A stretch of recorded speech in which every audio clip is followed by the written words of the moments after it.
Bonjour, c'est Gabriel. Alors aujourd'hui, je vais vous parler de comment bien dormir la nuit quand il fait trop chaud avec 19 astuces. Je vous ai réuni 19 astuces. Voilà, donc bien sûr, quand il fait trop chaud, généralement on n'arrive pas à dormir. C'est l'heure de dormir et puis non, c'est pas possible. Donc avec ces 19 astuces, je pense que vous allez bien en trouver une ou deux qui vont vraiment vous aider à pouvoir dormir ce soir. Donc je vais commencer par la première, qui est une astuce plutôt rigolote, qui est en fin de compte, vous prenez un sac, vous mettez vos draps dedans et vous le mettez au congélateur ou au frigo. Et une fois qu'il y est resté une heure ou deux, vous ressortez les draps. Juste avant d'aller vous coucher, vous refaites votre lit et vous vous couchez dans vos draps bien frais. C'est la première astuce. Alors la deuxième astuce, c'est une astuce que moi j'utilise avec mes enfants, les petits généralement, c'est-à-dire que je prends un gant de toilette que je mouille et que je lui mets derrière la nuque, je lui mets un peu sur la figure. C'est une astuce qui est bien aussi. Je lui dis voilà, ce soir c'est ton doudou pour dormir. Et généralement elle est très contente. Ensuite, la troisième astuce, c'est de prendre une douche. L'astuce, c'est que juste avant d'aller vous coucher, même si il paraît que ça tonifie un peu la douche, mais là, généralement, quand il fait très très chaud, on n'a pas du tout envie de dormir, donc là, ça fait l'effet inverse. Donc vous prenez une douche, vous la mettez à température ambiante, et puis pendant 5-10 minutes, vous baissez un petit peu la température petit à petit jusqu'à temps que vous arrivez à quelque chose qui est difficile pour vous à supporter parce que c'est un peu trop froid, parce que vous n'avez pas envie d'aller plus bas. Enfin voilà, ça va bien vous rafraîchir.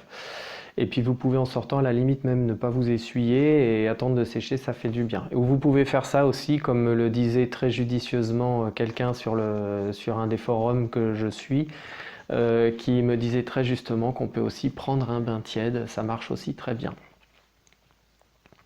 Une bouillotte, vous prenez alors la quatrième, c'est une bouillotte. Vous prenez une bouillotte que vous mettez au frigo, vous attendez qu'elle se transforme en glaçon, vous la prenez avec vous dans votre lit, ou alors vous mettez de l'eau froide et vous rajoutez quelques glaçons. Ensuite, la cinquième, c'est vous prenez un drap que vous mouillez, vous l'essorez fortement et vous le mettez sur vous. À la limite, vous mettez une petite serviette en dessous de vous pour si jamais ça risque de mouiller. Et vous mettez ce drap sur vous bien frais, puis vous vous endormez comme ça. Alors après, on passe aux astuces avec un ventilateur. Alors vous pouvez prendre une bouteille d'eau que vous avez congelée, vous le mettez devant le ventilateur, comme ça l'eau qui passe devant la bouteille et qui arrive ensuite sur vous, c'est de l'air qui est beaucoup plus rafraîchi. Alors ensuite, la septième, c'est s'endormir dans la position de l'étoile. Vous êtes complètement comme ça, jambes écartées, bras écartés. Ça permet d'avoir plus d'air qui circule autour de votre corps et du coup vous avez moins chaud. La huitième, ça c'est quelque chose qu'on fait souvent avec les enfants et qu'on fait là en ce moment parce qu'il fait très chaud. Donc on plante, si vous avez un jardin ou si vous avez quelque chose d'extérieur personnel, donc vous plantez la tente. L'avantage c'est que quand il fait encore très chaud dans la maison, généralement dès que la nuit tombe dans la tente il fait très frais, puis en plus c'est un moment très sympa à vivre avec ses enfants ou même sans ses enfants, ça change, ça fait du bien psychologiquement, ça fait du bien au moral de changer de stratégie. Alors une autre qui est plutôt sympa, c'est vous mettez 5 minutes vos pieds dans une bassine d'eau avec des glaçons. Ça permet pareil, de se rafraîchir et puis après vous allez vous coucher. La dixième, c'est le repas du soir. Très important le repas du soir, de ne pas se faire quelque chose de costaud, une bonne plâtrée de pâtes ou des frites ou quelque chose comme ça, c'est plutôt à éviter. Il vaut mieux prendre plutôt faire des crudités ou quelque chose de frais et de léger. Ça évite comme ça à l'estomac, en plus de devoir faire un effort pour digérer, parce qu'on mange quelque chose de très costaud, c'est un effort supplémentaire qui va vous faire avoir encore plus chaud. Qui peut être une bonne solution, mais pas avec un repas costaud. Je vous dirai après dans une des autres solutions. Alors oui, aussi la solution c'est d'éteindre toutes les machines, ordinateurs, portables ou lumière électrique, tout ce qui produit de l'électrique, qui utilise de l'électricité. Toutes ces machines-là produisent de la chaleur, donc ça vient faire comme un radiateur en plus dans votre chambre, donc c'est utile de les éteindre, c'est un petit plus.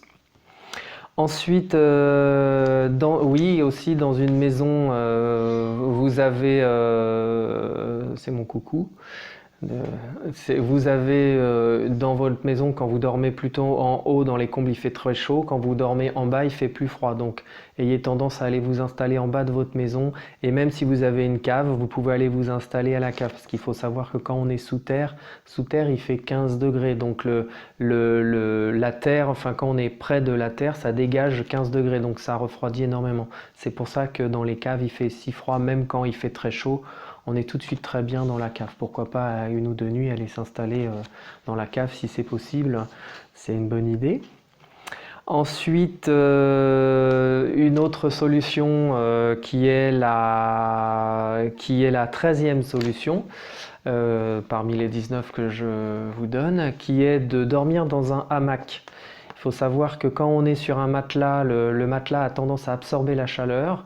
Donc par contre, quand vous êtes sur un hamac, eh ben, l'air circule beaucoup mieux et du coup, vous avez beaucoup moins de chaleur qui reste près de votre corps. Donc le fait que l'air circule mieux, eh ben, vous avez plus de fraîcheur.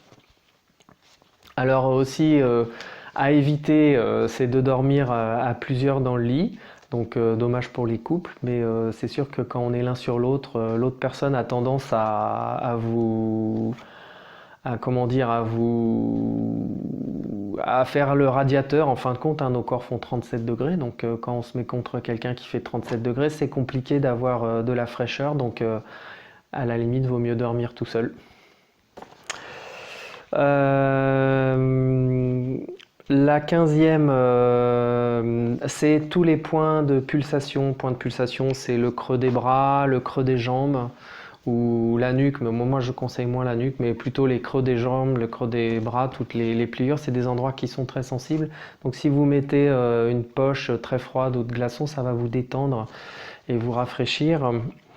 Le 16e, c'est de faire un courant d'air avec un ventilateur. Donc vous mettez votre ventilateur en direction de l'extérieur vers votre fenêtre, comme ça le ventilateur va attraper l'air chaud qui se trouve, donc ça c'est le soir, hein, qui se trouve dans votre chambre, va l'expulser beaucoup plus vite et l'air froid va rentrer plus vite. Ça permet de changer plus rapidement l'air de sa chambre.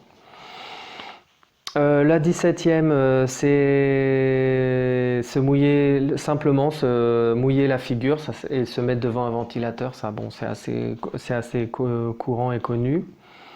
La 18e, c'est d'éviter de dormir avec un pyjama à manches longues et tout, plutôt avoir le moins de vêtements sur soi, comme ça l'air circule mieux sur son corps et ça permet d'évacuer la chaleur. Et puis la 19e et la dernière, qui est ma petite préférée, qui est très personnelle, que je fais souvent mais qui n'est pas évidente à faire et à comprendre, c'est en fin de compte, avant d'aller vous coucher, c'est de prendre une boisson chaude. Alors c'est un truc des gens qui vivent dans le désert ou qui vivent donc dans des pays très très chauds en Afrique du Nord. C'est pour ça qu'ils boivent généralement beaucoup de thé. Bon là, je vous déconseille le soir de prendre du thé ou du café puisque c'est composé de caféine. Donc ça ne va pas vous aider à dormir, mais plutôt des tisanes, des tisanes comme des bonnes nuits ou des trucs comme ça qu'on trouve dans les centres commerciaux, dans les grandes surfaces. Et donc là, le fait de boire, en fin de compte, vous allez avoir chaud, votre corps va transpirer et du coup, vous allez avoir une sensation de fraîcheur. Et donc après, vous allez être bien ça dure un certain temps. Donc c'est aussi pratique parce que c'est aussi comme vous allez consommer, votre corps va avoir un peu plus chaud, vous allez un peu plus transpirer, vous allez donc aussi, sans bouger, perdre un peu plus de calories. Donc c'est aussi un avantage, ça vous permet de perdre un peu plus de calories, donc ça aide aussi à régime, un régime ça peut couper la faim, et puis surtout ça permet d'avoir cette sensation de fraîcheur qui va vous permettre d'aller vous coucher et de vous détendre. Voilà, moi c'est ma préférée, hein. Bon, après c'est sûr que c'est pas évident à comprendre que boire quelque chose de chaud ça puisse faire du bien. C'est vrai que la première minute c'est un peu difficile, mais après on est très bien. Voilà, donc c'était mes 19 solutions et astuces à mettre en pratique avant d'aller vous coucher pour pouvoir bien dormir. Merci de m'avoir écouté jusqu'au bout. Au revoir.